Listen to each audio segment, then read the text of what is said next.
महाकारुणिक सम्यक संबुद्ध जी के चरणों में कोटि कोटि नमन करती हूँ। बोधिसत्व बाबा साहेब जी के चरणों में कोटि कोटि नमन करते हुए आप सभी को मेरा गर्व से नमो बुद्धाय, जय भीम।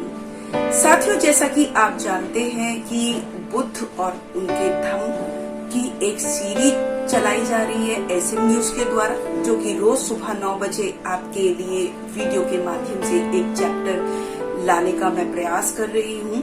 तो आज का जो हमारा विषय है, क्योंकि हमारा बुक 4 चल रहा है, यानी कि चौथा खंड चल रहा है, और उसके भी हम चौथे भाग की बात करेंगे, क्योंकि चौथा जो खंड है हमारा, उसका टाइटल है धम्म और धर्म।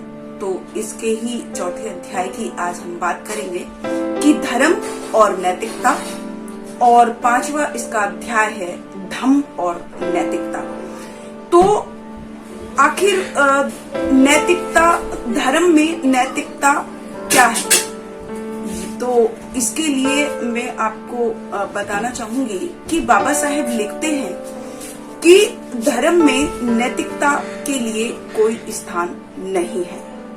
सच्चाई तो यही है कि धर्म से नैतिकता बिल्कुल अलग है और बिल्कुल अलग उसको रखा गया है, क्योंकि धर्म के अंदर जो आते हैं, उसके अंतर्गत जो आते हैं, वो ईश्वर, पूजा, आत्मा और धार्मिक अनुष्ठान, कर्मकांड इत्यादि, यही सारी चीजें धर्म के अंदर आती हैं। नैतिकता वहां नहीं मिलती। नैतिकता बिल्कुल ऐसी ही है जैसे बाहर से आई हुई एक हवा के समान है।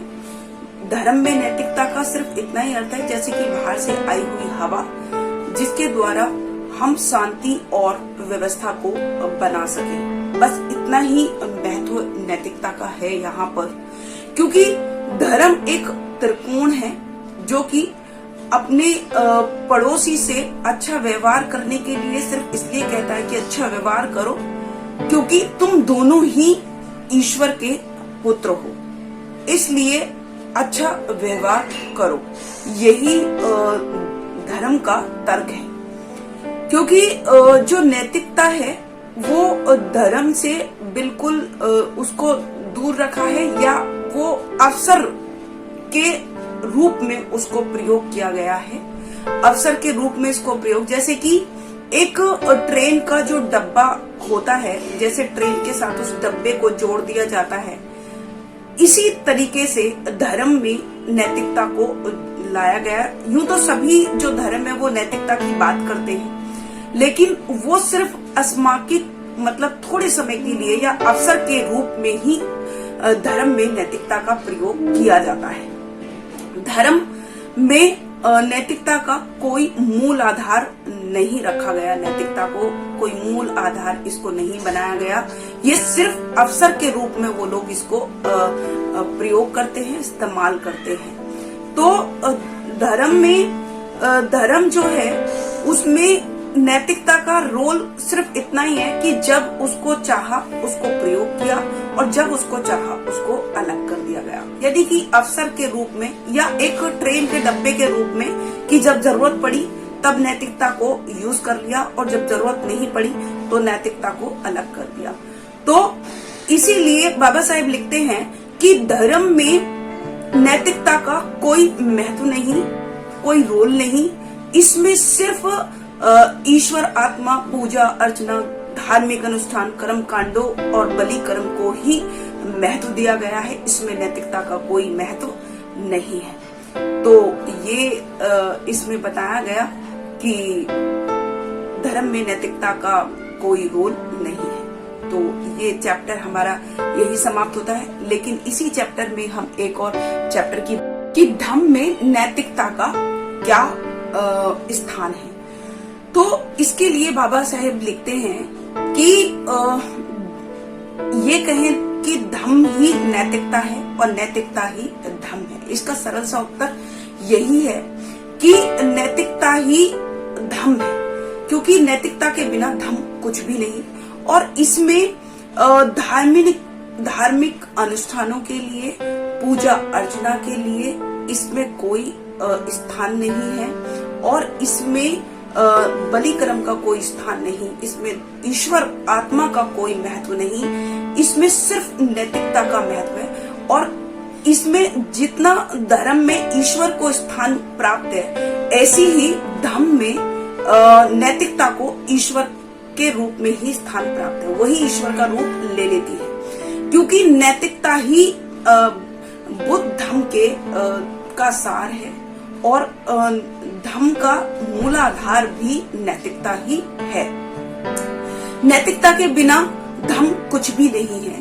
ये तथागत बुद्ध ने अपने धम्म का सार भी यही बताया, क्योंकि तथागत बुद्ध कहते हैं कि एक मनुष्य का दूसरे मनुष्य से संबंध बनाना, अच्छा व्यवहार रखना ही नैतिकता है। और एक इसमें मतलब धम्म में जो आवश्यक, सबसे ज्यादा जो आवश्यक है वो मैत्री है, और मैत्री की आवश्यकता ही धम्म के लिए जरूरी है, क्योंकि अगर मैत्री की आवश्यकता जहाँ नहीं होगी, जहाँ मैत्री नहीं होगी, वहाँ नैतिकता नहीं होगी, और नैतिकता नहीं होगी वहाँ धम्म नहीं होगा। तो तथागत बुद्ध के धम्म का सार नैतिकता है। तो तथागत बुद्ध ने एक बात और कही कि किसी भी मनुष्य के लिए ये आवश्यक नहीं है कि वो धार्मिक अनुष्ठानों को या किसी को प्रसन्न करने के लिए या ईश्वर को प्रसन्न करने के लिए उसको नैतिक बनने की आवश्यकता नहीं है। ये तथागत बुद्ध अपने धम्म में कहते हैं कि किसी भी मनुष्य को ये आवश्यक नहीं कि वो नैतिक बनने के लिए ईश्वर को प्रसन्न करे या धार्मिक अनुष्ठान करे, धार्मिक कर्म कांड करे। इस तरह के किसी भी काम को करने की जरूरत नहीं है। ईश्वर को प्रसन्न करने की जरूरत नहीं है। ईश्वर को प्रसन्न करने के लिए नैतिक नहीं बनना है, बल्कि अपने आप का भला करने के लिए, अपने आप को सुखी बनाने के लिए नैतिकता की आवश्यकता होती है। और वो एक मनुष्य दूसरे मनुष्य के साथ कैसे मैत्री भाव रखता है, कैसे मैत्री की भावना रखता है, तभी नैतिकता दिखती है। जब वो दूसरे मनुष्य के साथ प्रेम व्यवहार से रहता है, अच्छे व्यवहार से रहता है, मैत्री की भावना उसके प्रति रखता है, तभी वो अपने आप का भला कर पाएगा। क्योंकि तथागत बुद्ध यही कहते हैं कि नैतिकता जो है वो हम सबके जीवन का महत्वपूर्ण अंग है, और हमारे लिए वो बहुत ज्यादा महत्व रखता है। हमारा भला करने के लिए हमको दूसरे इंसानों से, दूसरे मनुष्य से अच्छा व्यवहार, मैत्री की भावना हमको रखनी ही पड़ेगी। इसीलिए तथागत बुद्ध के धम्म का जो सार है वो नैतिकता ही है, क्योंकि यही कहा गया है कि नैतिकता ही धम्म है और धम्म ही नैतिकता है। नैतिकता को धम्म में विशेष स्थान प्राप्त है।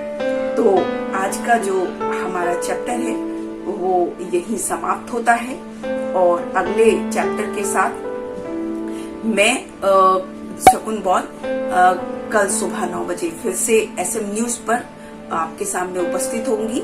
और यदि आप भी अपनी आवाज को बुलंद करना चाहते हैं या SM न्यूज से जुड़ना चाहते हैं, तो SM न्यूज की प्लेलिस्ट में जाइए, उसके ज्वाइन बटन को क्लिक कीजिए और अपनी आवाज को आप बुलंद कर सकते हैं, और बहुत सारी जानकारी को वहां से आप ले सकते हैं। तो आज का हमारा विषय यही खत्म होता है।